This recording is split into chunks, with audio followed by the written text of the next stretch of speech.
7:46. Okay. I'll quickly look at the things that are coming up. But I'd forgotten to actually send you the link, and we're at 7:03 already. Wow. Well, I was ready. I was ready as usual. At 7 o'clock. Yes. Yeah. On the late. Yeah. But I can't prove that. Yep. Okay. So welcome everybody. It's Wednesday, 23rd of April, to our talk show about Niagara Falls. Things that impact Niagara Falls and beyond. Okay. We've got a few things today coming up, and it's an interesting day. So here we go. Niagara leaders and others are weighing in on strong mayor powers. Right. This was interesting. This has been out about 2 years now, hasn't it? Yeah. Now, our own mayor, Jim Daddy, says he won't use them, but there are mayors that feel that it is an imposition to local democracies.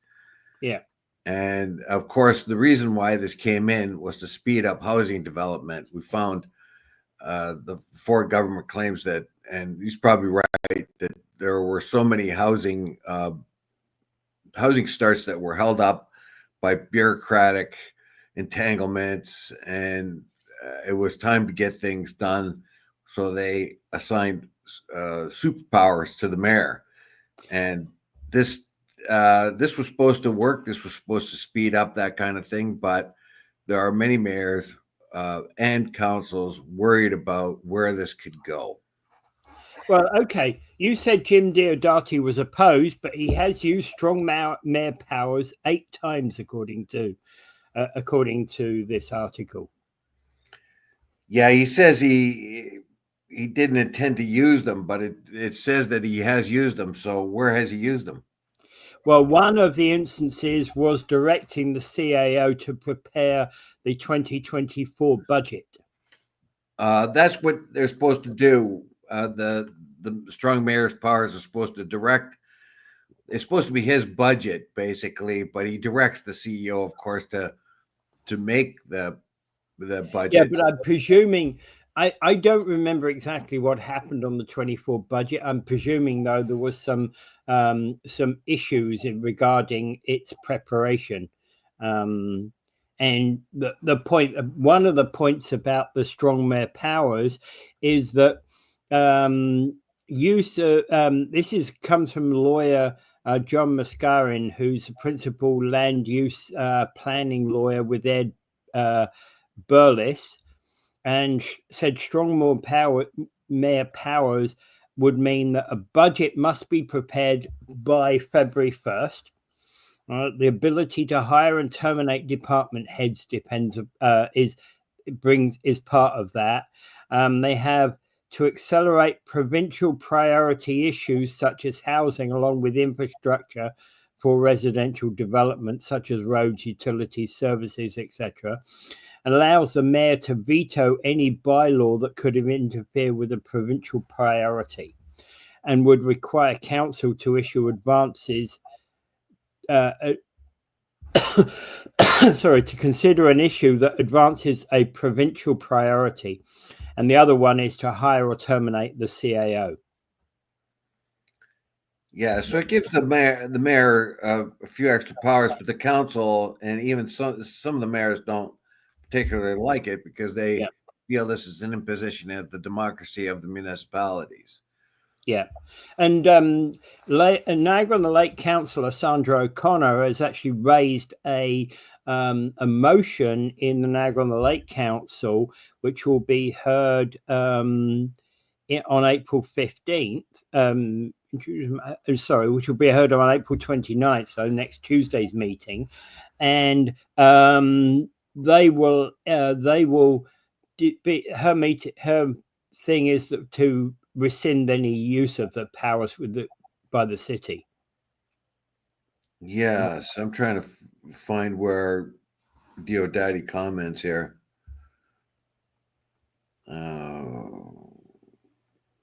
I don't see it really. Didn't see any comment. I didn't see any comments by them. 46 municipalities have used strong mayor powers 637 times, according to opencouncil.ca. Yeah, I think Welland's they find that popular in Welland, don't they? Well, Matt Cisco has used it 22 times to delegate the power and organize the staff to the CEO, delegated council with the power to hire or fire the CAO, and established or terminated committees. Right. Horvath has used to develop an affordable housing project in downtown Stony Creek. So that's alongside the way that they were meant to be used. So presumably this was a troubled project that didn't get put through. Yeah, so I'm not so sure that the powers that have been used by our own particular mayor have really been that egregious, but there's the potential that they could be. Potential. And yeah, okay. So what the mayor thinks that they're not really that necessary, then that he's got a pretty good team. Yeah. Well, what Mayor Diodati has said, I think this is what you were looking for. I've got a great city council. We're very aligned. We work much like a team, right? That's what he said at the outset. Yeah. So, okay. So basically, what is your opinion on that? Yeah, is the strong mayor powers an imposition into the councillor, or is it an effective way of speeding up municipal government? I'm still in two minds about it. It's been around for 2 years, I think now. Yeah. So Matt Cisco has used it 22 times, and that seems a large amount. 8 times, you see, Mayor Diodati's used it 8 times since 22, right? 23. And I'd say on balance, on this, probably Mayor Diodati's in about the right ballpark. 8 times out of how many hundreds of decisions they have to make over those years is not bad, So I guess that there are times when you have to stand up and say, enough of this confusion. We're doing X, right? I suppose so. Part of what he's doing is just directing the CEO to make a budget, which would have happened anyway. Yeah. Yeah, but again, ostensibly it's supposed to be at his direction now, but in past it was just something that happened. Well, it's always the mayor's budget anyway. Let's be blunt about it. It's the mayor's budget. He's the person responsible for the budget at the end of the day. Obviously, obviously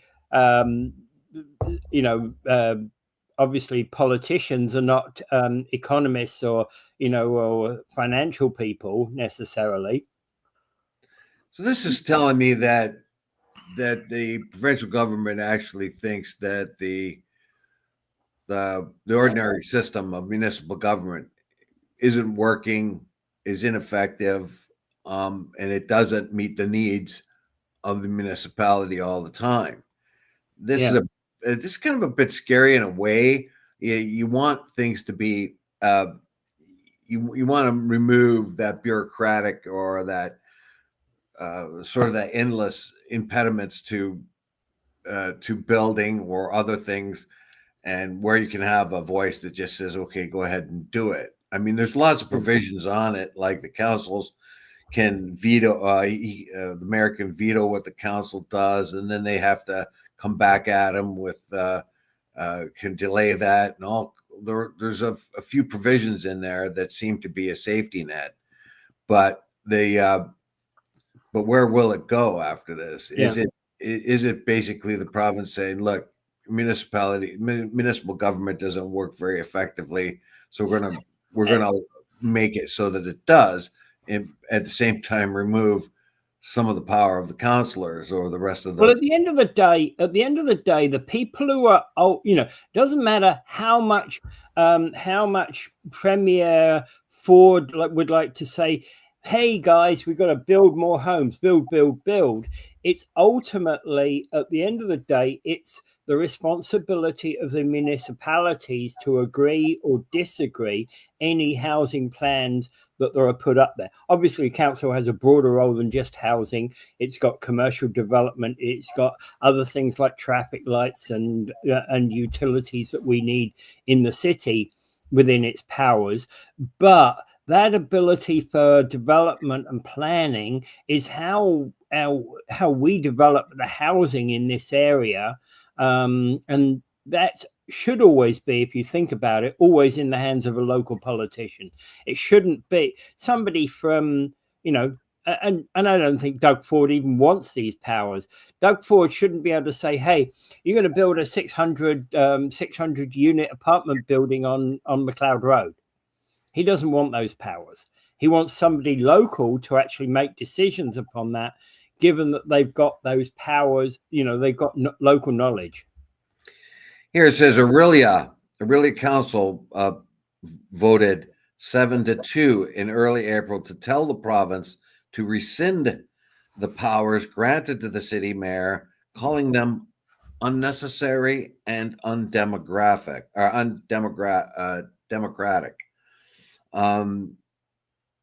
the core, the powers are anti-democratic, Redcoff says, from Fort Erie. I don't see the need for the powers in Fort Erie, he says. Probably somewhere like Fort Erie is one of those, to categorize it, is one of those kind of sleepy, dreary little towns that probably is not going to have a major impact upon, housing development across the province. Well, Fort Erie's nickname is Fort Drury, so you got one there. Dreary little town. Well, Fort Drury, yeah, that works. So, strong mayor powers. I was using deliberate wording there, Dave. The strong mayor powers have only created problems, he says. Yeah. Having one individual with the power to veto, hire and fire, and create a budget, for instance, upsets the current municipal council status. Well, that kind of opens the door to having just a mayor and not a council. Yeah. Oh, yeah. I know. And at the end of the day, we don't need just a mayor, and because how can you make decisions with just a mayor? The mayor has to have a good working relationship with council. Strong mayor's powers creates more problems, and we don't need additional issues in the community. Oh, so there is this mayors voicing their concerns about their own strong mayor powers is a concern. But on the other hand, it seems that the mayors have taken advantage of the strong mayor's powers. Like you said, Cisco used it 22 times. Yeah.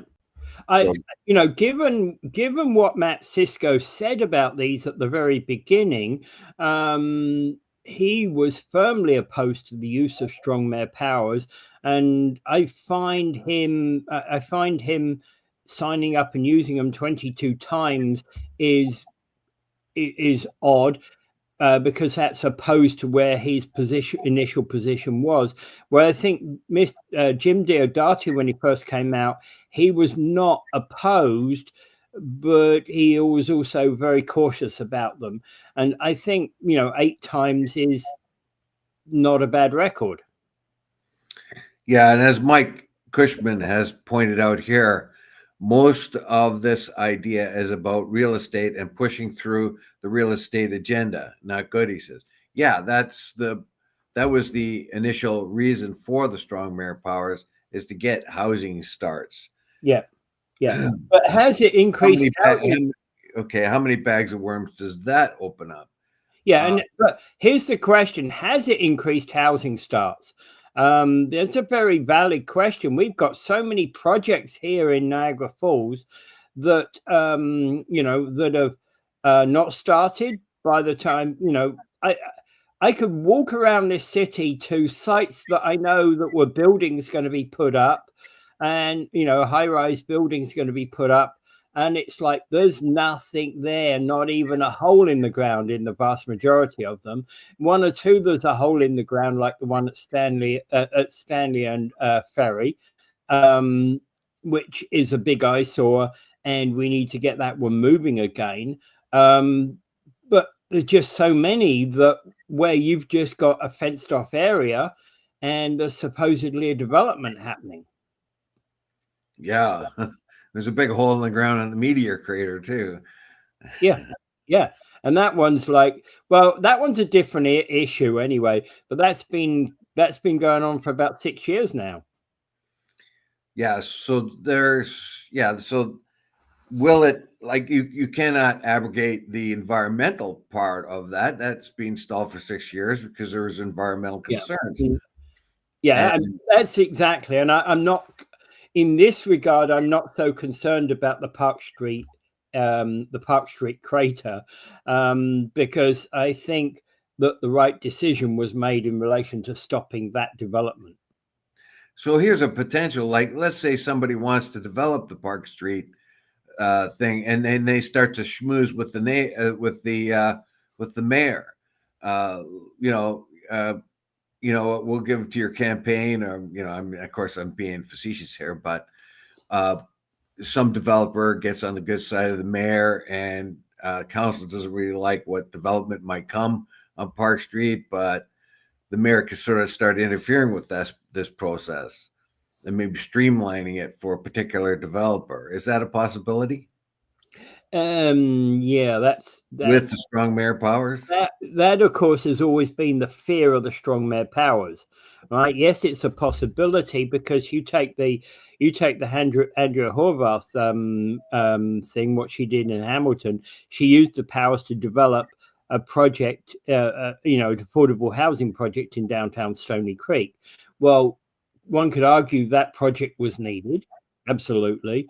But if one can use them for creating an affordable housing project, one could use them for creating anything. Could my idea here is, could the strong mayor powers facilitate corruption or favoritism or some? That's always a possibility. Yes. Yeah. Because you don't have to buy it. What are the guardrails that won't happen? Yeah, because the issue, of course, is if you want to get things through city council, you probably got to buy off if you want to get a dodgy development through city council, you've got to buy off four councillors and a mayor in the normal sense of the word, or at least 4 councillors anyway in our council. 6 in St. Catharines. So. Well, it would be, it would be tough to do that, I think. Yes, it would be, but it happens. I'm not denying that sort of thing does, that goes on provincially. I'm sure it does. Yeah, but yeah, typically it's a little more transparent. But my issue here is, if the mayor finds himself to be, even ideologically, let's say he sees that there should be a big hotel put up in the meteor crater there on Park Street, and nobody else really likes the idea, but he likes the idea. He's got a vision saying that that's going to be a good thing. Now that gives him more power to make sure that happens. Is it enough of a power to worry about? Are there enough guardrails on the strong mayor powers? Obviously, some of the councils feel that this is an imposition. Yeah, that's unnecessary and undemocratic.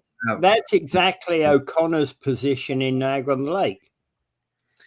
Yes, so they're trying to.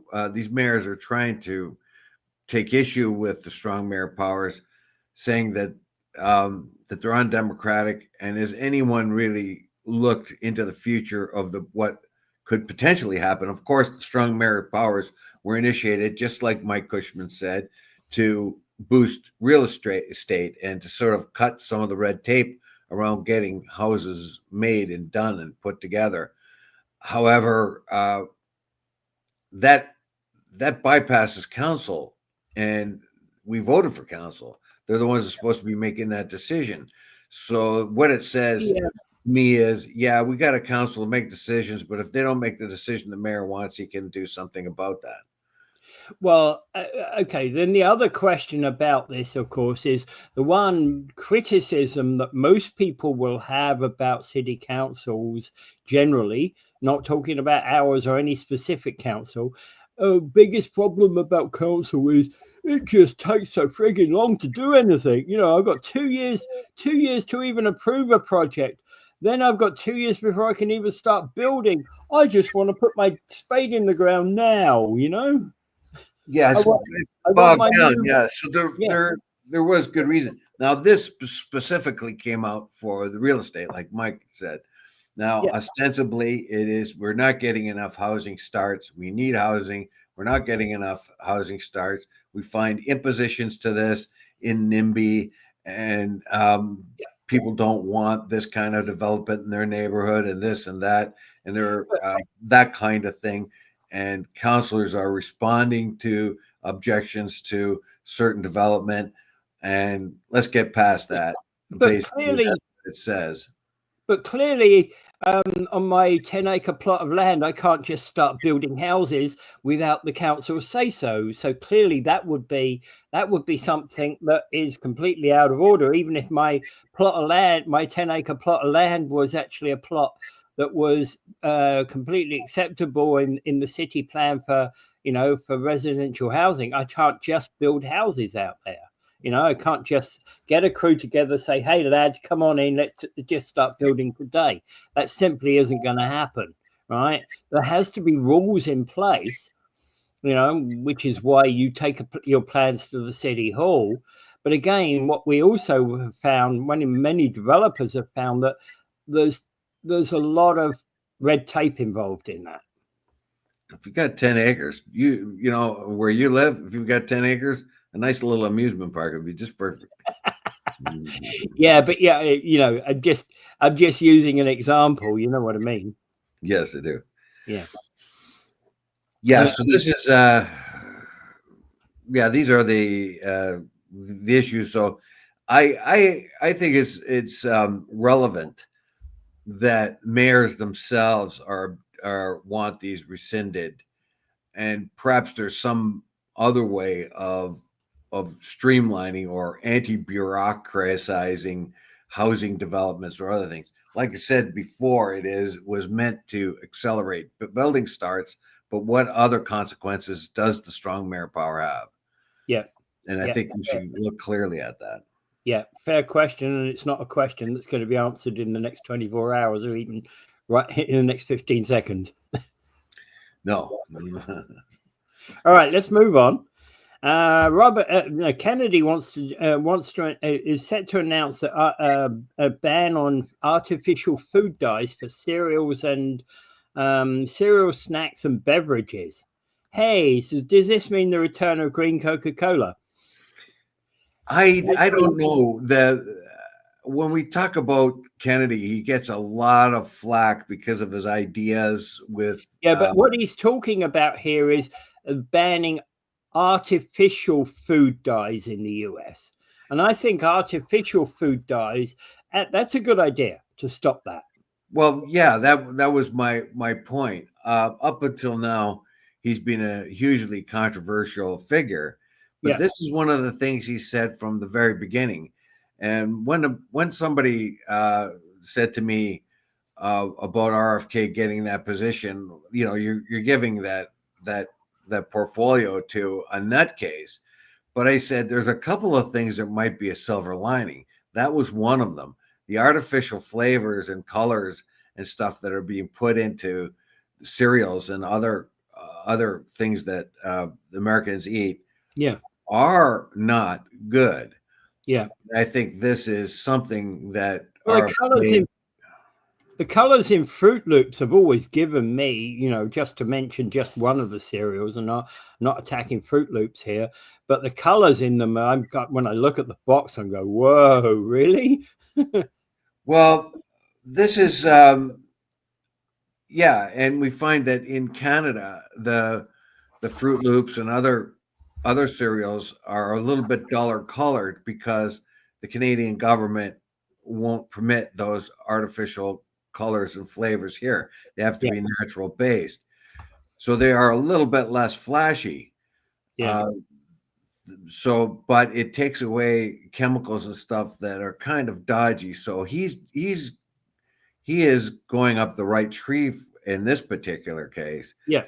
And this is something he's promised and pointed out many times. So you may argue some of his ideas about inoculations or vaccines and other things, but you can't argue this one. No. He's right on there. And it follows in line with the FDA banning red dye number 3 from US food and pharmaceuticals starting in 2027, right? Because of the links to cancer in animal studies based upon this use of this dye. Not only that, I remember my oldest boy was quite sick, and they gave us a special cough syrup, and that cough syrup was purple, so it had a red dye in it. And I remember my very sick little boy, who had no energy at all, took this stuff, and he was wired. He was wired. He was bouncing off the walls. Yeah. And when I gave it to him again, the same thing happened. And I was wondering what the heck's going on.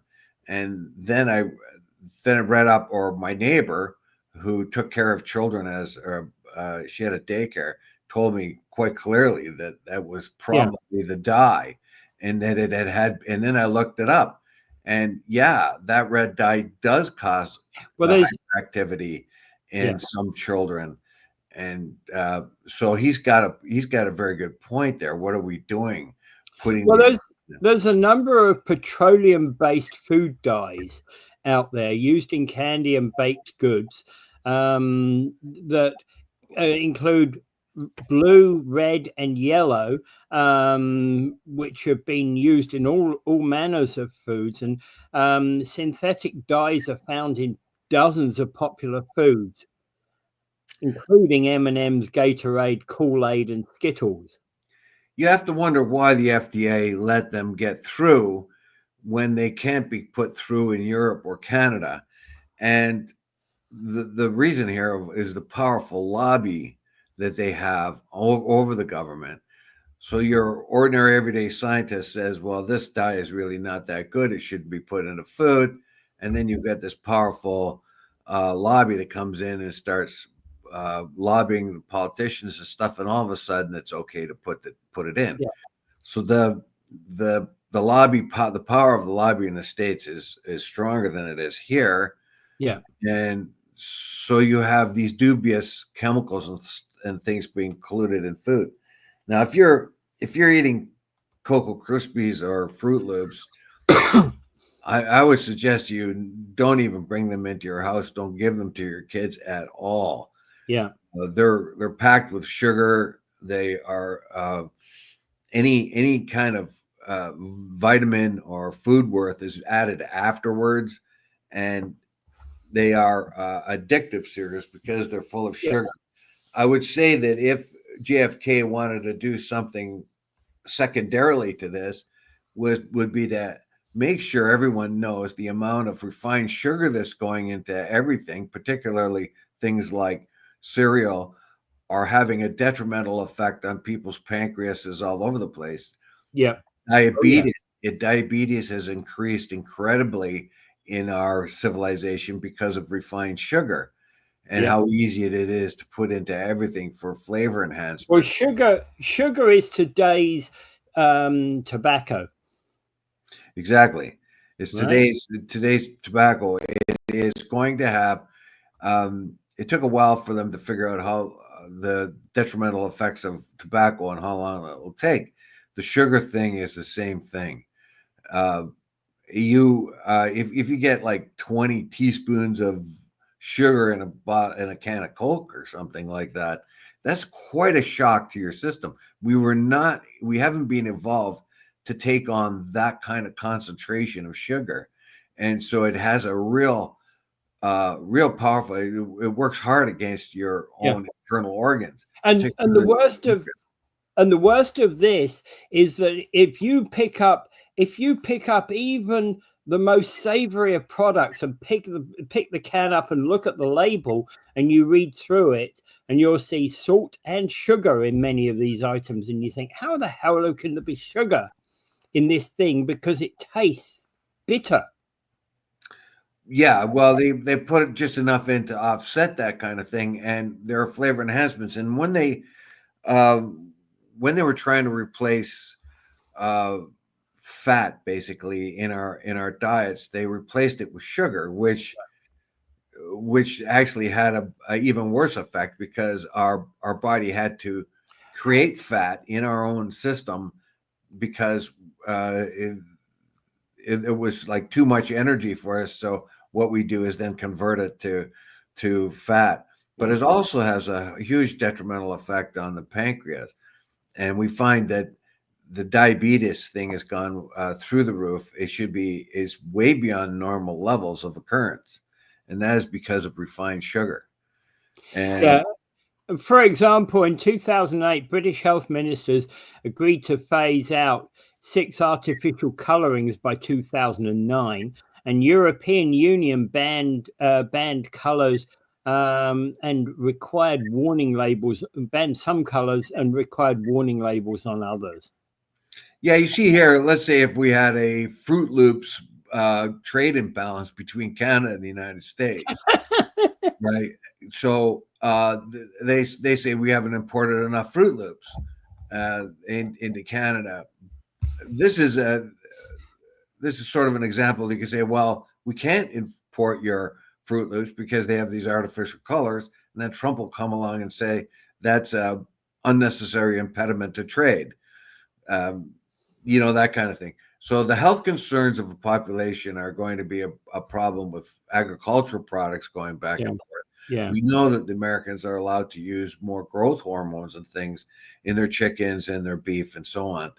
So if, for instance, if we wanted to use a lot of American beef products, let's say, we may not be able to use it according to our law, which would make the American beef producer actually produce beef specifically for the Canadian market that doesn't use the hormones.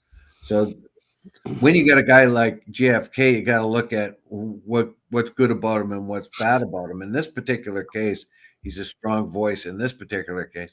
And I hope that doesn't get degraded by the fact that he's kind of nutty on other things. When he goes around and says, you got to remove these artificial colors and flavors, I hope the lobbies don't go about saying, well, JFK's a nutcase. He's a nutcase in this regard as well.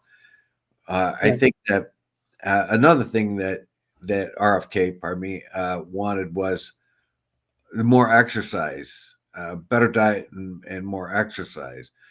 So the fact that he's kind of very controversial on certain things, there are certain things that may come out of this that is very positive. More exercise, better nutrition, better choices in nutrition, and the reduction of chemicals and colors in food. I think if he keeps going along those lines, nobody's going to be too angry with him. They're going to say, okay, yeah, those are good things. Whatever he has to say about vaccines and stuff like that, I'm not sure all the things he has to say about them.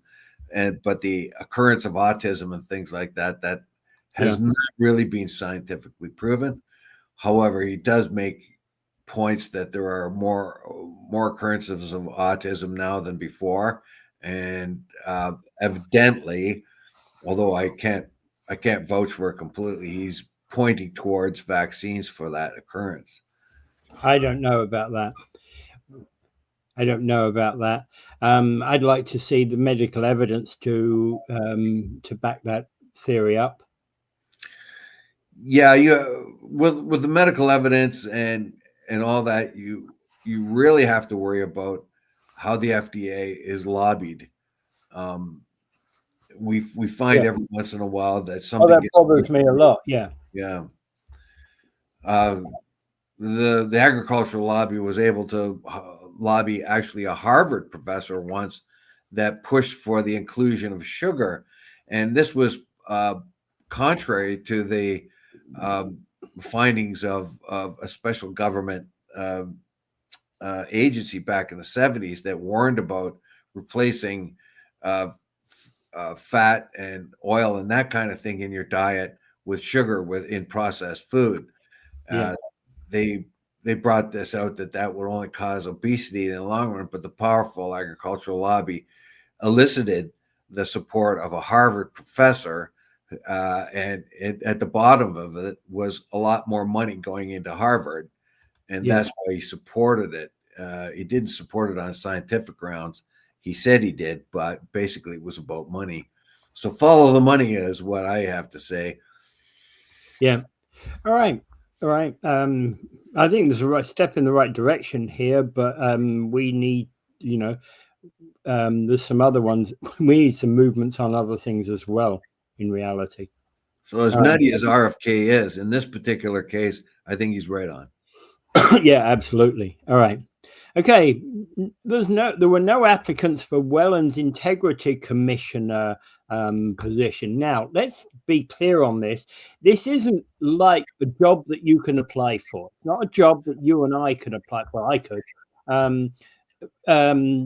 It's not actually a job, if you like, right? It's not one individual. What this is, the basically issue is that an integrity commissioner is a firm, a law firm primarily, that would be looking at, that you would call up if there's a question about the integrity of counsel. So whenever there's a complaint, you call a law firm. And for the last 4 years, that position has been held by ADR Chambers, which is a Toronto-based law firm. And the surprising thing here is that there's plenty of companies like Ed and Burles that are very strong in in municipal law, and I'm surprised they haven't actually gone and applied for this. So it's a position. It's got to be by a law firm. It's kind of unusual. Well, it says here they put out what must be tenders or requests for proposals anyway among law firms, and they want somebody to apply for the position of being an integrity commissioner, or at least a go-to people to be integrity commissioners. Nobody wants it. Yeah. So what are you going to do? Nobody wants it. They said, okay, we offer this position of integrity commissioner. And it looks like the contracts were like 4 years or something like that. Yeah. The ADR one. It says ADR was hired. So they are hired, obviously. Hired. Yeah, but every few years there's supposed to be a review of this entire process, right? You're supposed to go open it up to new bids. Yes, and this is expensive for a community, but they have to have one. Oh yeah. So nobody wants it. So nobody wants this particular. Nobody has applied for it. Which what is the ramifications for that then? Why don't they want it? Yeah, the ramifications are that certainly, obviously, ADR Chambers will be up for continuing their bid on this. But they haven't bid for it and they didn't want it. So what are the ramifications here? It means that the council is going to have to appoint somebody, go shopping themselves, and make the decision, not based on regular procedure where you have a few candidates for the job and you choose the one that's best for you. Yeah, but ADR doesn't want it anymore, and other ones haven't stepped up and said, no, we don't want. Basically, they're kind of nobody really thinks it's interesting or worthy enough. Although in Welland alone, they've made a lot of money on it. Tony Yeah. DeMarco himself has caused, I think, something like tens of thousands of dollars to be used in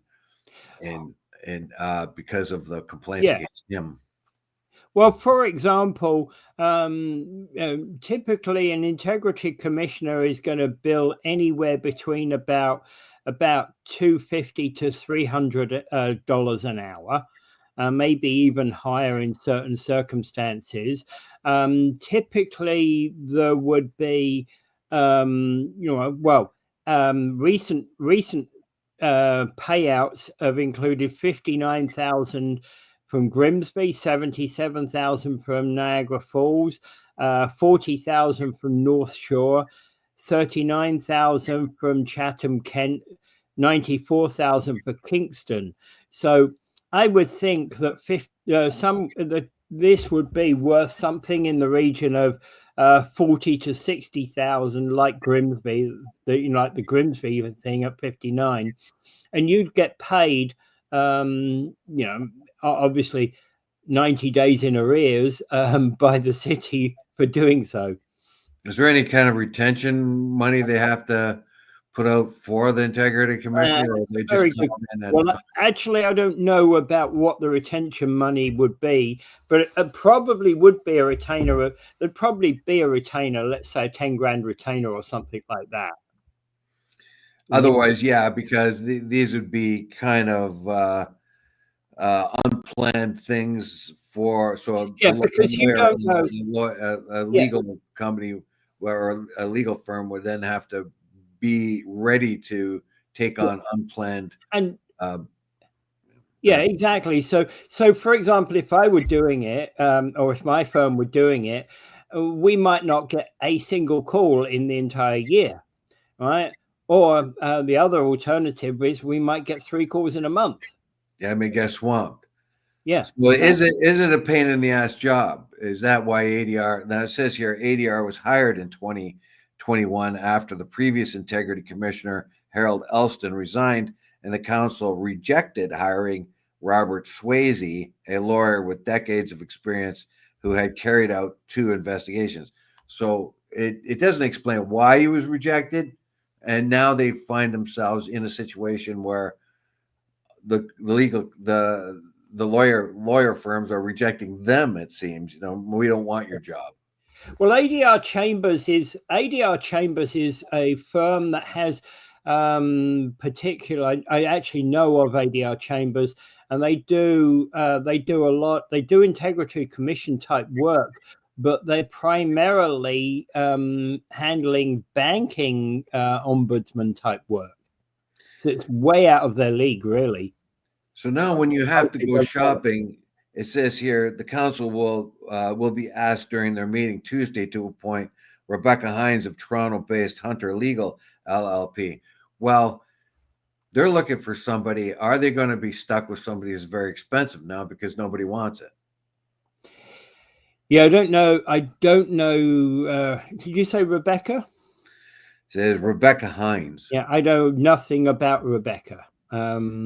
She may be a perfectly good lawyer. Well, it looks like it's the firm.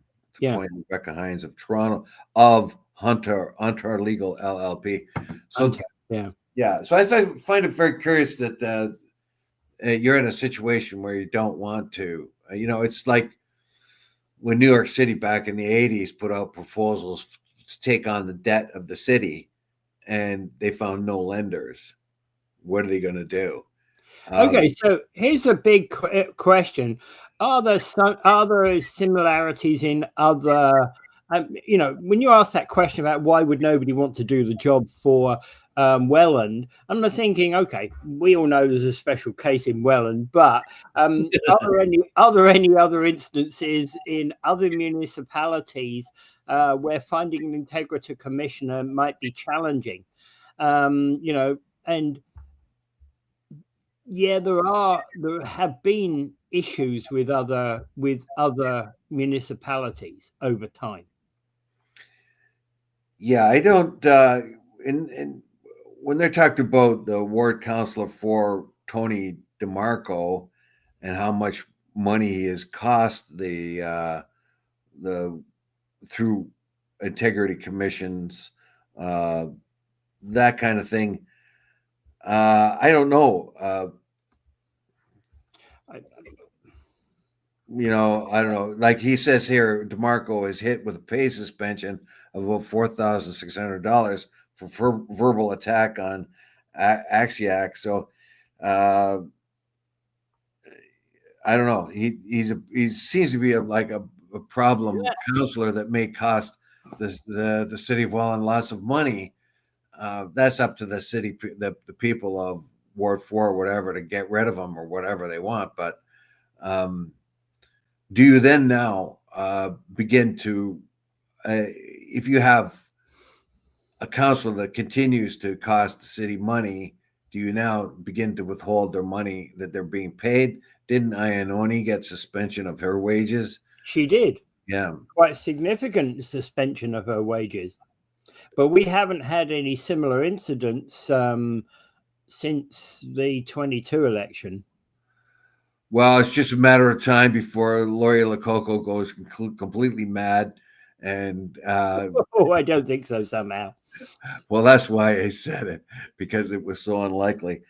That's the person you would least likely find, although they can do their job extremely well. They don't have to upset the apple cart enough to bring in the integrity commissioner. And actually, probably the vast majority of integrity commissioner calls actually normally come about not because of willful interference or arguments in city council like the Iannoni arguments, but more because somebody stepped out of line and they didn't realize they couldn't do whatever it was they tried to do. Yeah. And some member of the public said, hang on a minute, I remember that Rule 79 of the building code says, that kind of thing. So, and by bringing that up to the integrity commissioner, they're making clear that the council has made a wrong mistake. It's not to say that, hey, Councillor Wheeler should be fined $10,000. It's not that at all. Right? Oh no! In contrary, he should get a raise, Councillor Wheeler. It's not that at all. It's literally that the council made a wrong move, right? It's to kind of put the brakes on bad decision making, and that's the.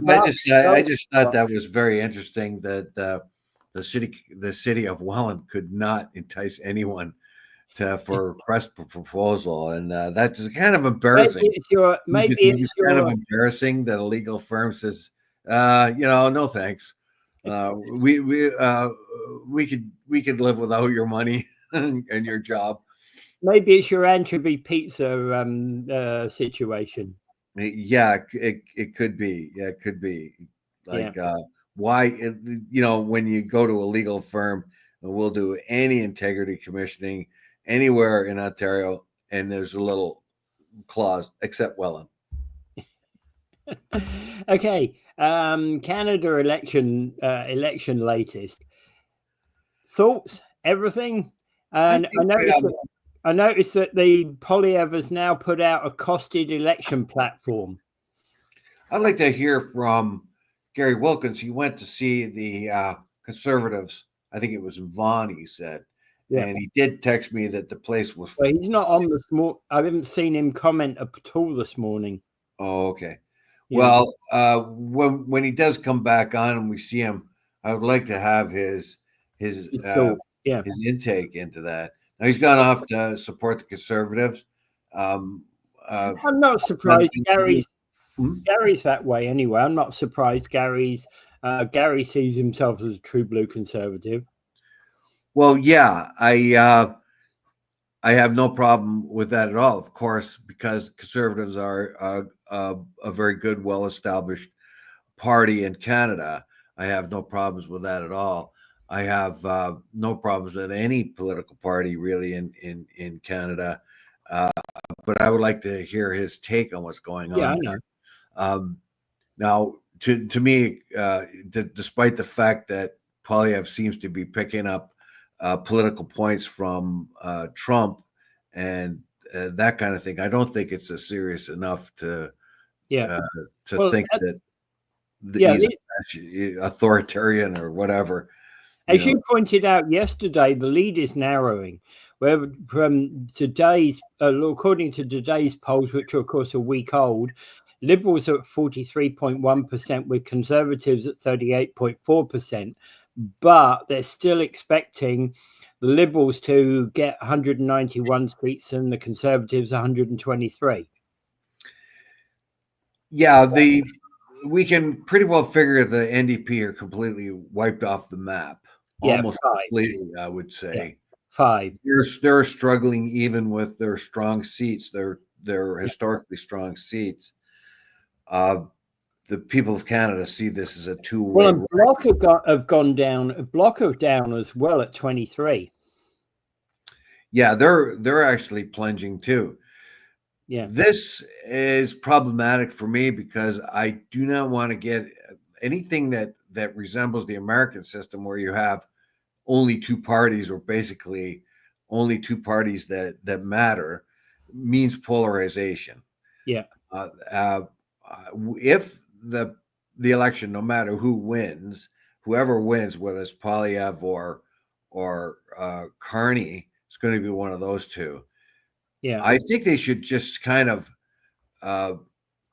ditch their partisanism and then lay out an olive branch to the other parties, particularly the one with the second most seats, and say, look, we are in a particular case now. Party politics aside, we should work together. And I would like to see Carney or Poilievre say, I want your advice on how we move forward. It'll be our decision, but we're going to take your input. I'm shattered by the way that 7.3 million people across the country voted in advance polls.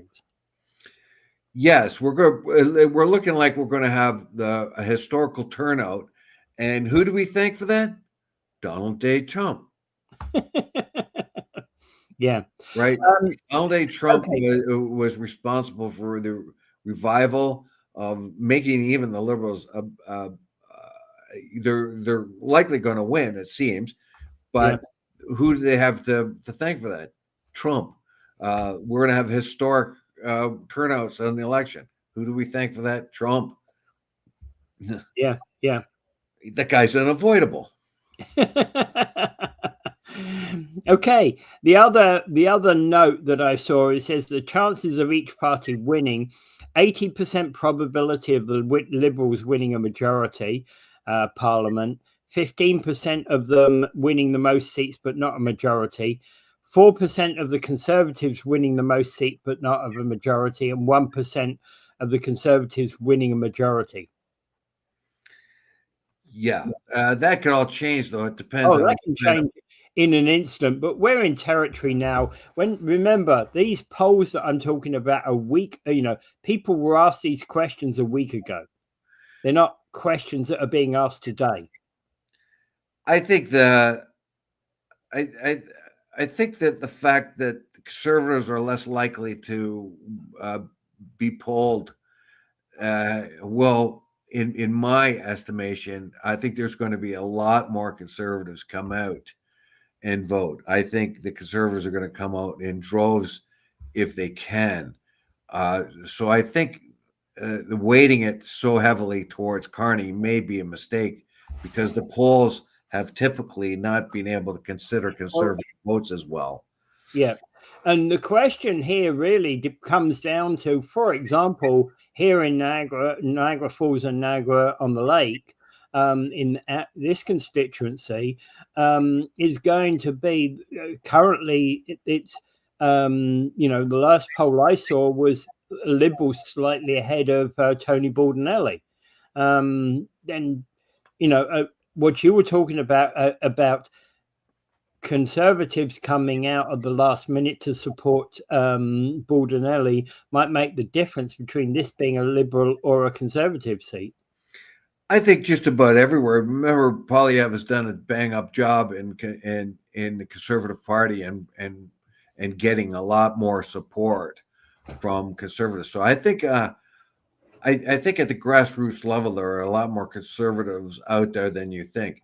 However, because Polyev has not been able to pivot that quickly on his campaign, he may have lost a lot of those people that were on the fence because he wasn't able to speak to them well enough. And he used the old talking points that he used with the liberal government. But there's a lot of people that think that that the conservatives have gone Trump-like, and we won't know that until they win. If they do win and then start blaming the previous government for everything that went wrong, then we know it's Trump-like. Yeah, because that's the default answer to any tough questions they have. What about what about the constitutional problems with Harvard University? Biden did this and Biden did that and Biden did that, and that's what they generally do. Well, I don't like that kind of electioneering. Never have liked that kind of electioneering that is all about the person my opponent is so wrong. It's like, my opponent is so wrong. Why the hell did you even think about voting for him last time? He's been just a complete and utter idiot, totally undemocratic, a total tyrannous person, and a traitor. So when we start using all those kinds of words, democracy is in trouble. Yeah, I think that's where Polyev did not pivot well enough. He started to do the character assassination on Carney. That won't work. Carbon tax Carney, that kind of thing, Carnival Carney. When it really doesn't fit, you could use that against a drama teacher, Justin Trudeau, the drama teacher, but you can't do that to somebody that was the governor of the Bank of Canada and the governor of the Bank of England and a very successful businessman, and all that wrapped up. A powerful economist, right? Yeah, he's got the chops. He's got he walked the walk, basically. Yeah.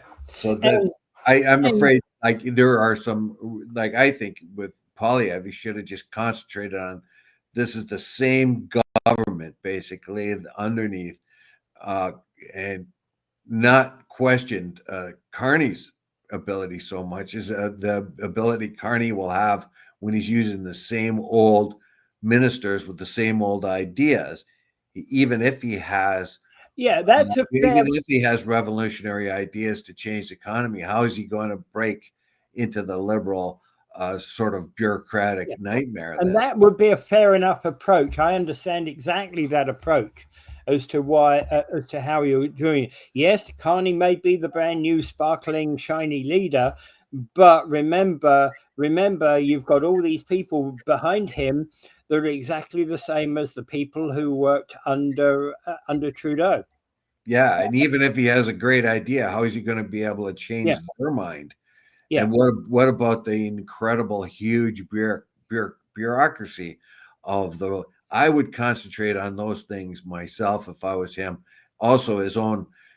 He's brought his family into this, so I think that's a good thing because for a while there, he just looked like an attack dog and nothing more to his character, which kind of put off a lot of Canadians. They may have understood why he was sniping at JT the way he was, but he looked a little bit one-dimensional, like that kid that does nothing but complain when you're playing a game of baseball.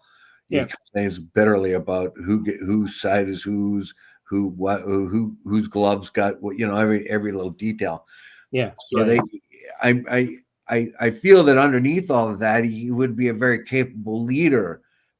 But unfortunately, he hitched his wagons to character assassination, and he saw how well it worked for American politicians. And and it would work against the guys. It's not the way we do things here in Canada.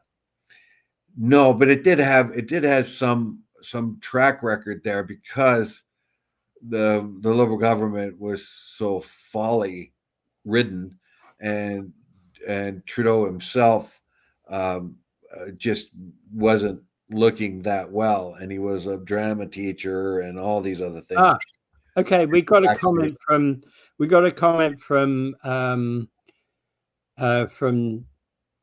Gary. They came in huge numbers yesterday, massive numbers.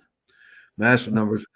There was massive numbers of support, Gary. What was the general idea? Was it enthusiasm? Was it optimism? Well, clearly, I would say there'd be optimism there because of the large number, because of it was a conservative event, right? Yeah. I tomorrow, when if Gary could come back on, I don't know, can we have Gary come on the show? We could. Hey, Gary, if you want to come on the show tomorrow, come on and tell us about that. It will only take about 10 minutes. You don't have to hang around for too long. I just wanted to know your general ideas and what you felt and the talking points that they used during that meeting. As I've said, I think there's a lot more conservatives. I don't think the polls are polling the conservatives well enough. Yeah. Yeah. In my opinion, Dave, it's all about those people wanting change. Change. Okay. Yeah. Well, we all want change. Even Carney says he's going to change things. And in fact, the things he's going to change about the Liberals is pretty much what Poilievre said he was going to change. Yeah. So he's got rid of the carbon tax. He's going to get rid of the capital gains tax. He's doing everything the conservatives are doing. Yeah, I know. All right. Okay. So I kind of think we should leave it there. Okay. And thanks for chiming in there, Gary. And if you have any more contributions about what you said, it says mostly about change. That was the engine of the meeting, and then that's a positive thing. So, well, I'm not surprised because you think about it, irrespective of what your beliefs are. We've had now 10 years of just under 9 and a bit years of Liberal government.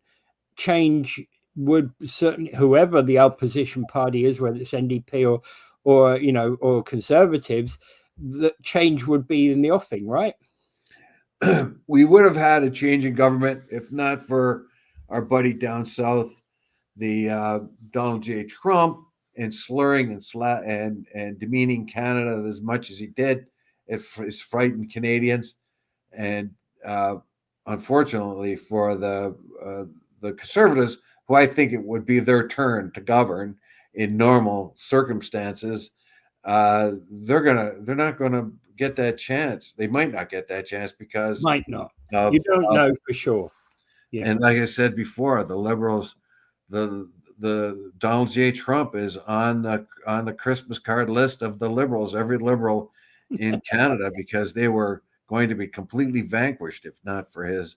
Yeah. Absolutely. I know. Because comparing the polls 6 months ago to now is a major difference, right? Yeah. But we'll tell on Monday. We've got what 5 days to go. I'm very enheartened by all the people that's come out and vote, so that's a good thing. The idea that it's just going to be a two-party race is not good to me. That means there's going to be polarization. I certainly hope not. And whoever gets in, if the Liberals happen to get in, the very first priority they're going to have to do is go to Alberta and make sure their promises are kept by making Alberta a world energy superpower. And that cannot be put on the back burner as the Liberals have done so often. Yeah, absolutely, 100%.